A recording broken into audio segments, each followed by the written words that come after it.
Halo teman-teman, balik lagi dengan ASBIM di sini. Oke, langsung aja kali ya. Di analisis kali ini gue akan fokus ke dua hal besar. Pertama, gue akan coba menganalisis kemampuan regenerasi milik Holy Knights untuk menjawab kira-kira asal kekuatan ini dari mana. Di analisis ini gue akan menggunakan sistem hierarki ini yang menurut gue cocok banget dengan Imu, Gorosei, dan Holy Knights. Nah, selain itu gue juga akan berteori kira-kira bagaimana cara melukai mereka dan kenapa menurut gue Gaban akan punya peran penting di part ini. Terakhir adalah panel ini, gue akan coba menganalisis kenapa Sommer benci dengan Harald, apa yang sebenarnya dia lakukan terhadap Elbaf. Oke, sebelum mulai jangan lupa like dan subscribe dulu ya kalau kalian tertarik dengan info, analisis, dan teori-teori soal One Piece. Oh ya, gue juga mau berterima kasih kepada Arman Rauf karena sudah traktir via Saweria. Kalau kalian mau traktir juga bisa scan di sini atau klik link yang ada di komen ya. Oke, yuk kita mulai pembahasannya. Seperti biasa, analisis kita mulai dari cover story dulu ya. Pada chapter ini, 1146 kita bisa melihat Yamato yang sukses membersihkan masalah di Udon. Seperti yang kalian lihat, Ulti terlihat memohon kepada Yamato. Ulti ingin dirinya menjadi pelayan atau bawahan Yamato. Jika Yamato menerima Ulti dan Page One, dua orang ini akan sangat berguna dalam membantu Yamato melindungi Wano, mengingat Ulti dan Page One terbilang cukup kuat. Nah, yang lebih penting dari bergabungnya Ulti dan Page One adalah progres Yamato itu sendiri. Kalau kita coba kembali nih ke awal dari cover story ini, saat ini Yamato telah mencapai 2 dari 3 lokasi yang telah ditentukan dalam perjalanan ziarah kuil. Lokasi selanjutnya kemungkinan besar adalah kuil Enma. Jujur gue penasaran kira-kira hal menarik apa yang akan ditemukan Yamato di sana. Oke, lanjut yuk ke cerita utama ya. Melanjutkan dari chapter sebelumnya, Nami, Jinbe, Brook, Usopp, dan Kolon akhirnya bertemu dengan Gunko. Seperti Celestial Dragon pada umumnya, di sini Gunko menyebut dirinya sebagai dewa dan merendahkan manusia. Menariknya, setelah sekian lama, karakter kesayangan kita, Enel, kembali disebut melalui Usopp. Nah, pada momen ini secara mengejutkan, Brook mengetahui nih tentang keberadaan Holy Knights, tidak seperti kru yang lain. Sejauh ini hanya ada beberapa orang yang mengetahui keberadaan Holy Knights dan dijelaskan secara eksplisit oleh Oda. Ada Akainu, Dragon, dan kali ini Brook. Pertanyaannya, kok Brook bisa tahu?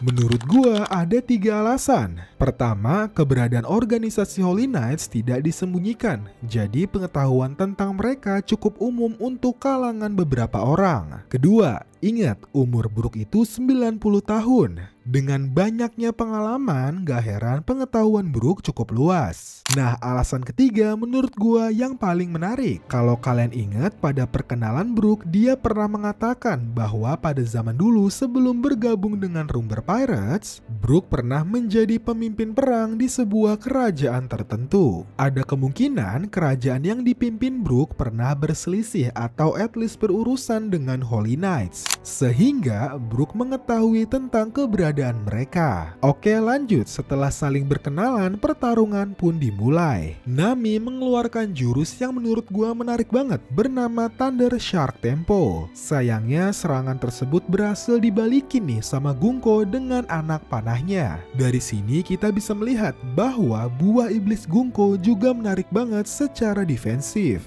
Dia benar-benar bisa mengubah target serangan musuhnya. Nah, di waktu yang bersamaan, God Usopp akhirnya mulai beraksi. Secara mengejutkan, God Usopp berhasil meledakkan tubuh Gunko dengan 1 kali serangan. Asli, ini keren banget loh. Oke, lanjut. Sayangnya nggak semudah itu. Secara mengejutkan, ternyata Gunko memiliki kemampuan regenerasi seperti Gorosei. Efeknya, serangan apapun sama sekali tidak bisa melukainya. Oke, sekarang kita coba analisis yuk kenapa Holy Knights seperti Gunko bisa memiliki kemampuan regenerasi. Dari mana sih asalnya? Oke, untuk memulai analisis ini, kita coba list dulu yuk kemampuan unik apa aja sih yang dimiliki oleh pemerintah dunia dengan jabatan tinggi seperti Imu, Gorosei, dan Holy Knights. Sejauh ini ada regenerasi, kemudaan abadi atau tidak bertambah tua, dan terakhir adalah kehidupan abadi. Menariknya, Buktinya ada sebuah mitologi di dunia nyata bernama Trinitas Keabadian Agung yang dengan jelas menunjukkan sistem hierarki kekuatan ini. Sistem ini menjelaskan bahwa hierarki terkuat atau tertinggi adalah kehidupan abadi. Jika memiliki kemampuan ini, otomatis akan memiliki kemampuan di bawahnya seperti kemudahan abadi dan regenerasi. Nah, sekarang coba kita cocokin dengan hierarki pemerintah dunia di One Piece. Imu, lalu di bawahnya ada Gorosei dan di bawahnya lagi ada Holy Knights. Berdasarkan chapter 1146,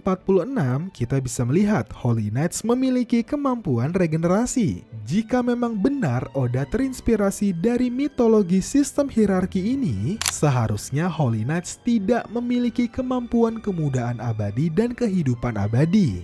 Buktinya adalah Garling pada saat di God Valley dan masih menjadi Holy Knights, Garling terlihat masih muda dan terus menua hingga sekarang. Nah, lanjut ya, otomatis pangkat di atasnya seperti Gorosei memiliki kemampuan regenerasi dan kemudahan abadi. Hal ini sudah terbukti ketika di Egghead, Saturn memiliki kemampuan regenerasi. Lalu ketika di flashback Kuma, Saturn tidak berubah secara fisik. Nah, karena Garling sudah diangkat menjadi Gorosei, jika teori ini benar, maka Garling tidak akan menua lagi secara fisik. Oke, lanjut ya ke hierarki paling atas, yaitu Imu. Karena paling atas, otomatis Imu memiliki semua kemampuan ini. Dia abadi seperti yang dikatakan Ivankov. Dia juga muda selamanya dan mampu beregenerasi tanpa batas. Nah, terus kemampuan unik ini asalnya dari mana sih, Bang? Jika kita kembali ke momen di mana Imu membunuh Saturn, hal ini bisa jadi bukti yang kuat banget kalau kemampuan seperti regenerasi dan kemudahan abadi berasal dari Imu. Imu bisa dengan mudah mencabut kemampuan itu kapan aja. Buktinya, Saturn yang bisa bertahan setelah diserang berkali-kali di Egghead mati begitu aja dan terlihat menua ketika dibunuh oleh Imu. Menurut gua, tanda khusus yang dikatakan Sommer di sini memiliki peran penting. Selain digunakan untuk berteleportasi dengan The Abyss, menurut gua tanda ini digunakan Imu untuk memberikan kemampuan khusus kepada Gorosei dan Holy Knights sekaligus menghubungkan mereka. Contohnya, ketika Imu bisa merasakan haki Joy Boy di Egghead melalui Gorosei. Oke, pertanyaan selanjutnya mungkin kok bisa sih Bang Imu punya kekuatan OP kayak gitu? Asalnya dari mana ya? Berdasarkan pengetahuan yang kita punya saat ini, asal kekuatan Imu yang paling masuk akal adalah buah iblis. Mirip seperti buah iblis Big Mom yang bisa mentransfer roh ke benda mati lalu menghidupkannya, Imu mungkin juga bisa nih mentransfer kekuatan regenerasi dan kemudahan abadi ke rekan-rekannya.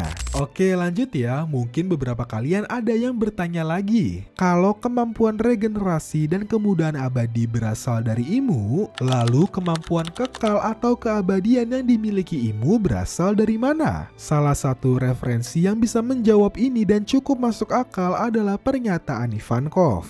Dia mengatakan bahwa Imu mungkin menggunakan kemampuan dari OP-OP Nomi bernama Eternal Youth. Eternal Youth adalah kemampuan spesial yang bisa memberikan targetnya keabadian, tapi dengan efek samping, pengguna OP-OP Nomi yang memberikannya akan meninggal. Mungkin pada abad kekosongan ada pengguna OP-OP Nomi yang memberikan operasi ini ke Imu hingga dia abadi sampai sekarang. Nah, terus kalau pemerintah dunia seperti Imu, Gorosei, dan Holy Knights se-OP itu gimana cara ngalahinnya? Jawaban singkatnya menurut gua haki tingkat tinggi. Kalau kalian perhatiin, masing-masing Gorosei punya luka permanen. Ini bisa jadi salah satu bukti kalau mereka bisa terluka. Menurut gua haki tingkat tinggi seperti yang dimiliki Joy Boy akan bisa melukai mereka. Nah, ada satu hal lagi nih yang menurut gua menarik banget. Coba deh kita flashback ke Sabodi. Ingat gak momen ini? Momen ini adalah momen di mana Usopp pertama kali menyerang Kizaru, pengguna Logia. Menariknya, momen ini sama persis dengan yang terjadi di chapter ini, chapter 1146, di mana Usopp menyerang Gunko. Hasilnya juga sama-sama beregenerasi. Jika di Sabodi kita memiliki rally yang pada akhirnya menjelaskan bagaimana cara menyerang pengguna Logia, di Elbaf kita punya Gaban yang menurut gua akan jadi kunci.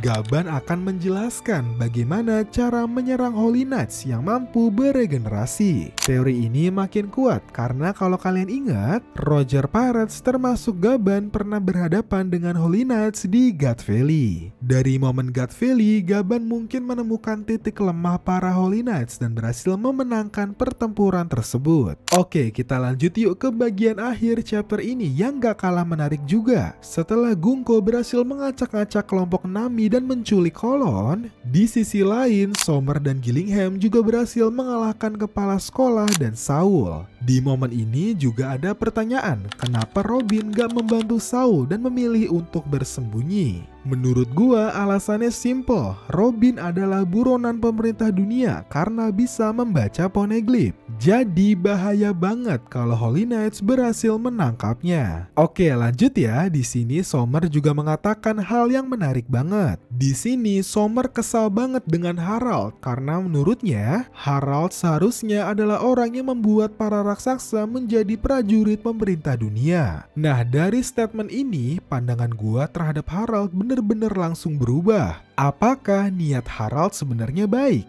Di sini kita tahu bahwa Harald bekerja sama dengan pemerintah dunia, tapi sepertinya Harald diam-diam mengingkari kerjasama tersebut. Harald dengan sengaja mengubah para raksasa generasi terbaru menjadi kutu buku dan tidak suka berperang agar tidak bisa dimanfaatkan oleh pemerintah. Hal ini diperkuat dengan statement Sommer sebelumnya yang mengatakan, sekolah perpustakaan, kau harusnya menghentikan perdamaian konyolmu itu. Mereka seharusnya menjadi pejuang. Jika ini benar, sepertinya konflik Loki dan ayahnya tidak sesederhana itu, gak hitam putih. Jujur gua makin penasaran sih, semoga di chapter setelahnya kita mendapatkan jawabannya. Oke, itu dia seluruh analisis dan teori pada chapter ini. Coba komen dong menurut kalian kemampuan Holy Knights ini asalnya dari mana? Dan coba komen juga ya menurut kalian Harald itu baik apa jahat. Terima kasih sudah nonton video ini, jangan lupa like, comment, share, dan subscribe supaya gue makin semangat bikin video.